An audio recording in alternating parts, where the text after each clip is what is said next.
All right, everyone, please, your attention.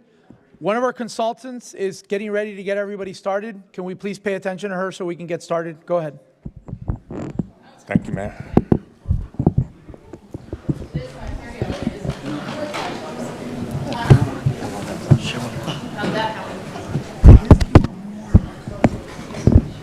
About growth, housing, jobs, and quality of life. Tonight is about gathering your input to shape that vision. Now let's please keep an open mind. We are planning for the future, not just fixing today's problems. Tonight is about where we want Deltona to go next. So thank you to our City Commission, Planning and Zoning Board for your leadership. And thank you to the residents for joining us tonight. Your voice does matter. For those that are not in attendance today, we will be implementing an online format, so all residents of Deltona will be able to participate in this process. So I'm now going to turn it over to Nick from JB Pro, who will walk us through the presentation and activities. Thank you. And activities. Thank you. Thank you. Thank you. Yeah, we're going to get started here in just a second. We're just waiting to get our screen up here so you can see the presentation. Tonight we're going to give a brief presentation for you, followed really by the main event, which is really a listening session for us as staff to really listen to your ideas about Chapter 1, which we'll explain in just a second. Yep, you might have to move over to this one here. Yeah? Okay. Not sure why the signal just disappeared on us.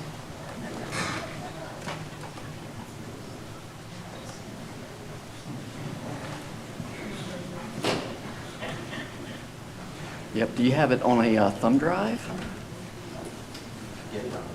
Okay. Bring it over to this one. Yeah, just bring it over here and we'll hook up to this one.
All right, all right. Is everyone situated? We're all good on the IT front. I think we can go ahead and get started then.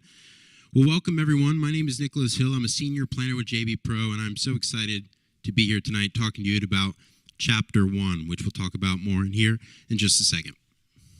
Oop.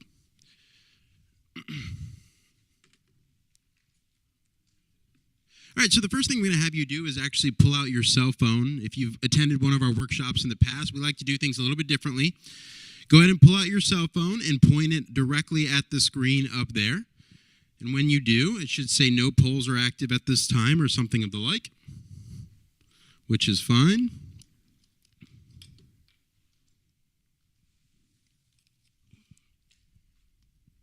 And if you need help, we have a few millennials sitting over here that are happy to help you out. What?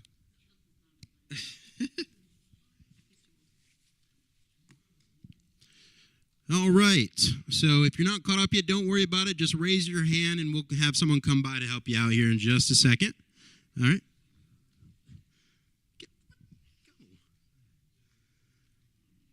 All right, just help them scan the QR code. All you have to do is pull up your camera and point it directly at the screen here.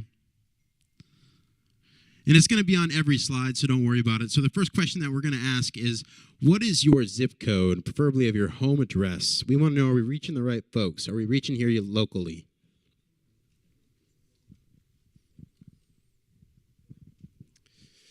All right, overwhelmingly here for Deltona zip codes, wonderful. All right. Now, one of the questions that we had throughout this whole process is, do you work in Deltona? We've started to know a little divide here. Yeah, that's about what we'd expect to see here.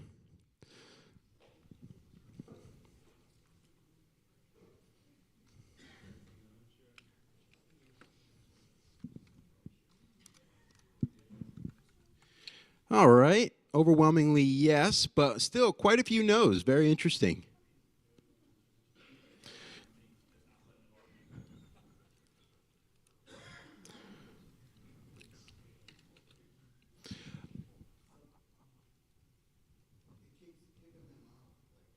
Yeah. Is anyone else getting kicked out? All right.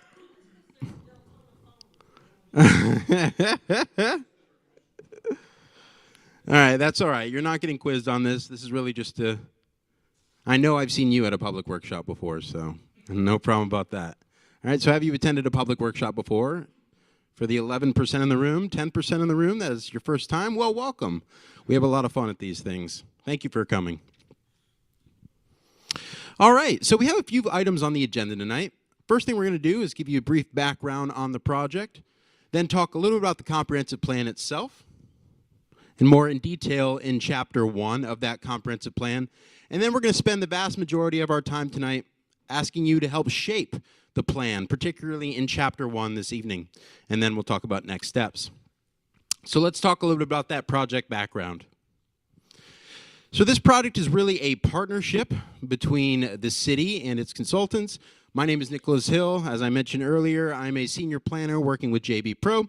I'm joined by the very talented folks at Axis Infrastructure. Wave your hand. Excellent. They are here to help us as well. And the Cordino Group, who is primarily a transportation planning firm. And they unfortunately could not make it here tonight, but they are also part of that project team. And so that project team was actually hired all the way back in June of 2024 in an effort to update the city's comprehensive plan. And really that was with three primary goals in mind. The first was to ensure consistency with Florida law. The second was to address existing and looming planning challenges here in Deltona. And then I would argue that the third and most important one is to advance a shared community vision. And so we actually did just that last year. We developed that community vision right in partnership with you, beginning with Workshop 1. Can I see a raise of hands? Who was here at the very first workshop in June of 2024? Awesome. Well, welcome back. Thank you so much for participating in that process. We really started with generating different ideas for that vision. And in Workshop 2 in August, we build consensus towards that vision through a series of activities. And then finally in Workshop 3 and 4, we work together as a community to identify programs and policies which would help implement that vision. And ultimately, that vision plan was approved by the City Council. And what we did here, we had a few major components of that vision. The first one was a vision statement. And the vision statement that was developed by the community for the community was, in 2050, the city of Deltona will be known as Central Florida's premier community for family-friendly living. And we also had 7 guiding principles. Those guiding principles that were, again, developed by the community were written in the mind that if we were going to achieve that vision statement, what needs to be our guiding light? And that's what the guiding principles kind of serve as. Whenever you're coming at a decision here in the community, what are your 7 guiding principles that you should be abiding by that's going to help you achieve that vision? And so what they came up with was support Deltona's family-friendly identity by offering a range of activities, events, amenities, businesses, and housing serving all age groups. Prioritize redevelopment over new development by focusing growth to areas already served by existing infrastructure and services. Cultivate a walkable, mixed-use environment where people of all life stages can safely access opportunities to live, work, play, shop, and grow within walking distance of their homes. Cultivate an economy featuring a diverse range of industries and jobs. Ensure professional growth for residents at all skill levels and life stages. Enhance Deltona's transportation system by prioritizing safety, improving connectivity, and accommodating all major forms of motorized and non-motorized travel. Protect Deltona's natural resources by acquiring and preserving environmentally sensitive lands and ensuring the development has minimal impacts on local ecosystems. And prioritize maintaining and enhancing the quality of Deltona's existing public facilities over expansion, while ensuring new developments are sufficiently assessed for the cost of infrastructure expansion. Now, I saw a few head noddings here. I'm glad to see that. Many of you hopefully will recognize those during the visioning process that we talked ad nauseum about. All right, so coming back, I think the answer to this is yes, but go ahead and answer it for me. Did you attend any of the Deltona Vision 2050 workshops last year?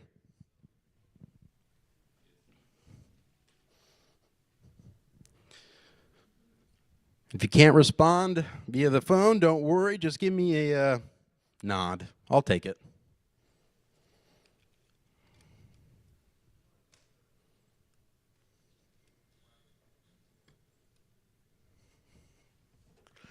All right. Yep, most of them attend some of the workshops here. Which of the following describes a vision statement? Is it a detailed plan for the city outlining specific goals and actions to achieve them? If you remember from the previous workshops, this would be pretty easy for you. Is it a soundbite identifying a city's long-term aspirations? Or is it a summary of the daily operations and procedures needed to maintain current city programs and services?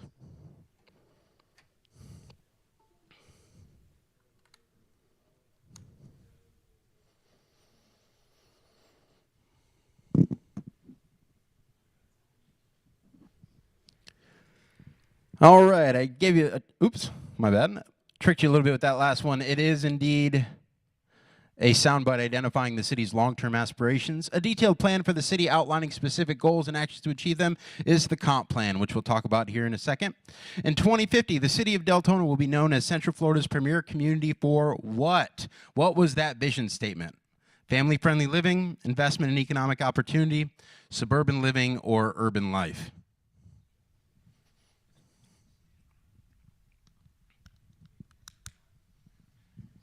All right, I was checking if you were paying attention. Looks like you guys were. Awesome. All right, now what is a guiding principle? Is it the top administrator of a city who focuses on Deltona's long-term future? A detailed plan for the city outlining specific goals and actions to achieve them? Or a shared value that is used to guide decision-making in efforts to achieve the vision statement?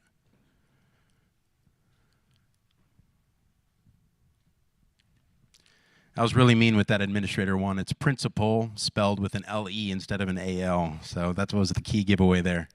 But it is indeed, it is indeed a shared value that is used to guide decision-making in efforts to achieve a vision statement. Which of the following is a guiding principle of Deltona 2050 that I mentioned earlier? Is it prioritize redevelopment over new development by focusing growth to areas already served by existing infrastructure and services? Create a development pattern akin to Orlando that is full of urban life? Or ensure planning is reactive to new development rather than proactive? What do you think on this one?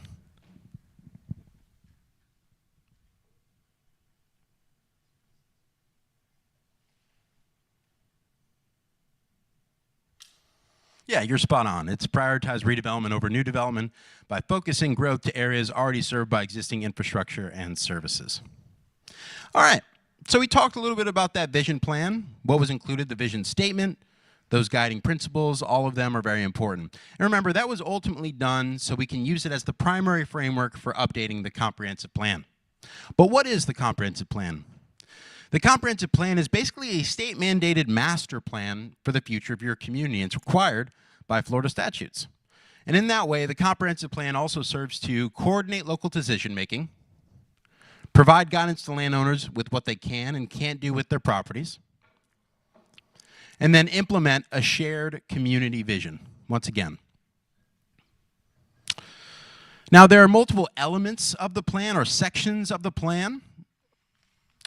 As you can imagine, a master plan for an entire community covers a wide range of topics, such as future land use, transportation, housing, infrastructure, conservation, parks and recreation, intergovernmental coordination, capital improvements, and private property rights. All of those are actually required by Florida statutes for us to have as their own individual sections of the plan. But the city of Deltona is smart enough to recognize that those don't cover everything we need to be successful here in Deltona. So we also have a public school facilities element and an economic development element as well, which are completely optional according to the state. Now, currently today, like many other comprehensive plans, each section of that plan, each element, kind of operates on its own accord. Sometimes they talk to each other, but most of the time they don't. So one of the things that we're looking to do with this update is to organize the elements into chapters, like-minded chapters. So we're taking those elements that fit together really, really nicely, and we're organizing them in their own chapters, beginning with development, character, and design.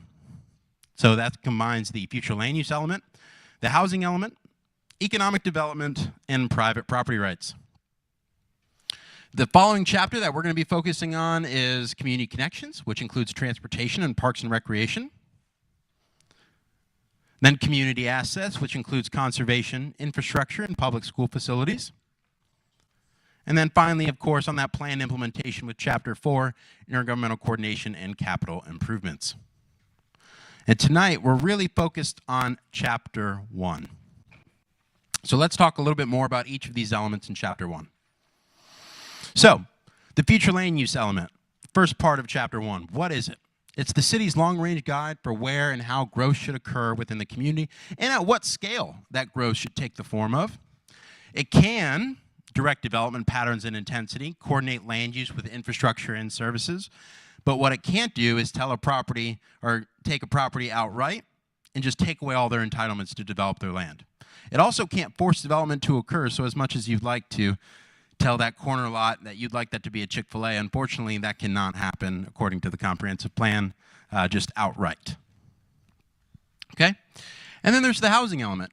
It's the city's plan for maintaining, improving, and expanding housing options. Now, you know the city itself is not a housing developer, but what it can do is allow for a mix of housing types at various price points, and it can support housing preservation and reinvestment. But what it can't do is build or finance housing just right off the bat. And it also can't control market prices or rents. That's actually been preempted by the state. All right. We also have the economic development element, the city's plan for maintaining, improving, and expanding the local economy. It'll help guide investment in key corridors and industries. It can also support business retention, expansion, and workforce training.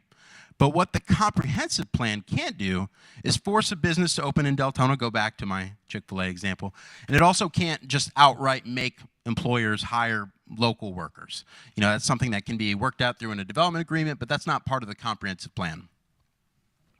And then finally, private property rights. The city's commitment to protecting property rights.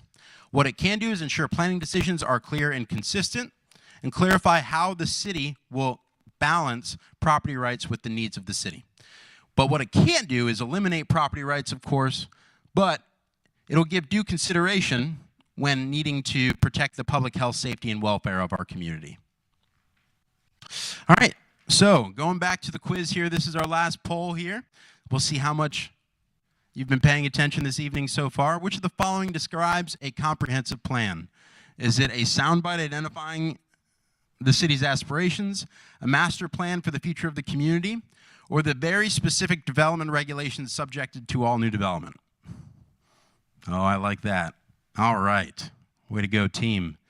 It is indeed a master plan for the future of the community. Great job.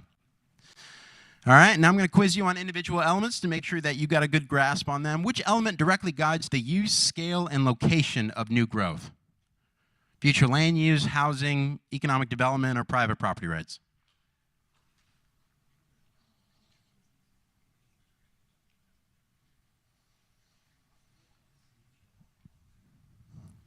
All right, it seems like most of you guys are on the right track. It is indeed the future land use element. All right. What can't the housing element do? Allow for a mix of housing types, support housing preservation and redevelopment or reinvestment, or mandate the construction of affordable housing on all vacant lands within the city.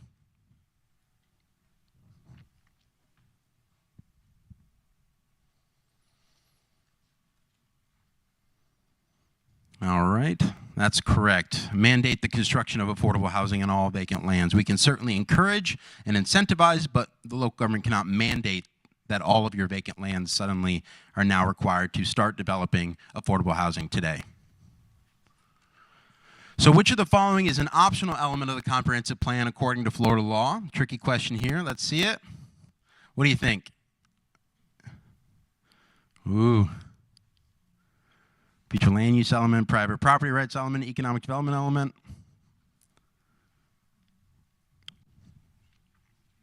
I love that, yeah. Optional element of the comprehensive plan according to Florida law. It is indeed the economic development element. Yes, that is actually an optional element of the comprehensive plan. Private property rights, yes, is a required element of the comprehensive plan. All right, so this is my favorite part of the night, and this is really why we're all here today, is really to listen to you on what Chapter 1 should include, and that involves shaping the plan. So we have a few different activities here tonight, and we're going to go ahead and get started on them here in just a second. The first thing we're going to do is everybody's going to disperse. There's very specific tables, so if I could get, actually, with the commissioners, you're going to have to stay over there, so I think we're just going to keep it like this. There's not more than one commissioner at a table, correct? Okay, good. Thank you. Just wanted to make sure that was clear. All right, and we can organize it like this. So we have 1, 2, 3, 4, 5 active tables. So what we're going to do now is I'm going to ask all my friends here that are helping me out with this project to go ahead and stand up and grab your sheets. That are helping me out with this project to go ahead and stand up and grab your sheets and bring it over to one of those tables here where we have people present. The dots are already found on there. All right, so you don't have to move it all tonight. Congratulations. We're going to pick up the sheets when the round is over and move it around for you, so you can just stay there all night. And we're going to walk over there. Yeah, we're thinking about you. All right. We're going to move them over, and we got 10 minutes.